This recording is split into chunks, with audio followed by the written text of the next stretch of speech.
다음은 비트컴퓨터를 한번 봐드릴까요? 작년에 매수하셨다라고 말씀해 주셨고요. 자, 지금까지 홀딩 중이시라고 말씀해 주셨네요. 자, 5,750원에 비중 30%로 매수를 하셨습니다.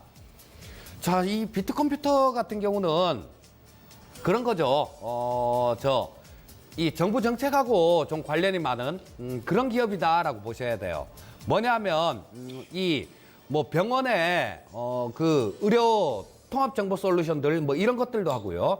뉴월 스퀘어 사업들 이런 것도 하는데 주가가 가장 잘 반응하는 것들은 뭐냐 하면 그런 거예요. 주가가 가장 잘 반응하는 것들은 원격 진료 관련된 겁니다.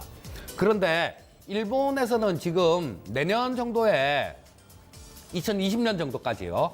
자, 이런 부분들을 어느 정도 허용을 해 줄 걸로 이렇게 나오고 있습니다.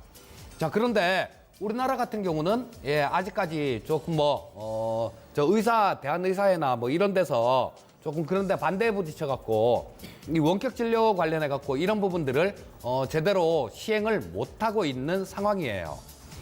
자, 그렇다면 이 비트컴퓨터 같은 경우는 그런 부분만 좀 해결이 되면 우리나라 뭐 원격 진료 관련된 부분에서는 독보적인 그런 존재다라고 말씀드릴 수 있으니까요.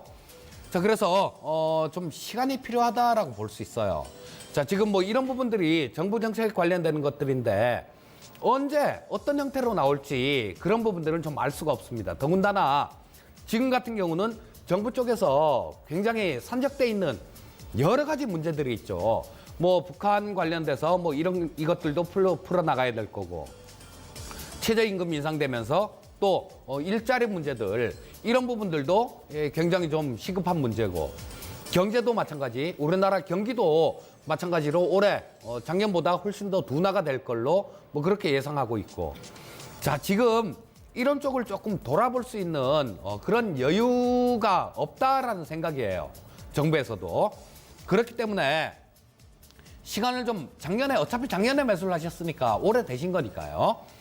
자, 시간을 조금 두고 보시는 게 어떨까 싶은 생각이 들고요. 단, 간혹 있다 보면 이런 쪽들, 뭐 테마성으로 이렇게 속해 있는 것들, 이런 것들 같은 경우는 한번 그냥 팍 치고 올라오는 경우도 간혹 있습니다. 그래서, 요런 것들은 좀 잘 보고 계셔야 돼요. 좀 잘 보고 계시다가 지금, 저 CES 같은 데서도 조금 관심을 가질 수도 있어요. 자, CES는 내일부터 미국 라스베가스에서 열리죠. 그런데 거기서 IBM 대표님이 또 기조연설을 하게 되는데요. 이 IBM이 컴퓨터를 갖고 나오는 게 아니라 그런 걸 갖고 나올 거예요. 왓슨이라는 인공지능. 자, 그래서 이 의료도 마찬가지, 의료에도 인공지능을 접목하고 뭐 그런 부분들을 아마 얘기할 겁니다. 그래서 직접적인 관련은 없지만요. 디지털 헬스케어 이런 부분들 포괄적으로 해서 조금 관심을 받을 가능성은 있습니다. 자, 그리고 지금 뭐 현재 단계에서 매도를 하실 종목은 아닌 것 같고요. 자, 길게 보신다라면 정부 정책 나올 때, 그럴 때쯤까지 조금 기다리시고요. 자, 그때까지 조금 길게 들고 가지 못하겠다, 그런 생각이 드시면 요게 좀 반등 나왔을 때 좀 정리하는 게 맞다라는 생각인데요.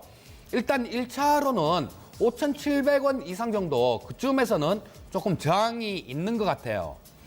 자, 그래서 121 이평선이 위치한 1차 저항선이 5,750원 정도, 그쯤이 1차 저항선으로 작용할 수 있을 거고, 2차 저항선 같은 경우는 6,000원 정도가 2차 저항선으로 작용할 수 있을 겁니다. 자, 우리 시청자님 매수하신 가격은 5,750원 정도니까요. 딱 그 정도 가격대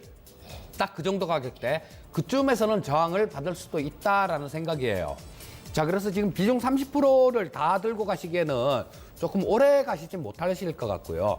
그래서 매수하신 가격 근처 그쯤이 되게 되면 절반 정도 정리하시고 한 15% 정도만 보유해서 중장기로 좀 끌고 가는 전략 말씀드리겠습니다.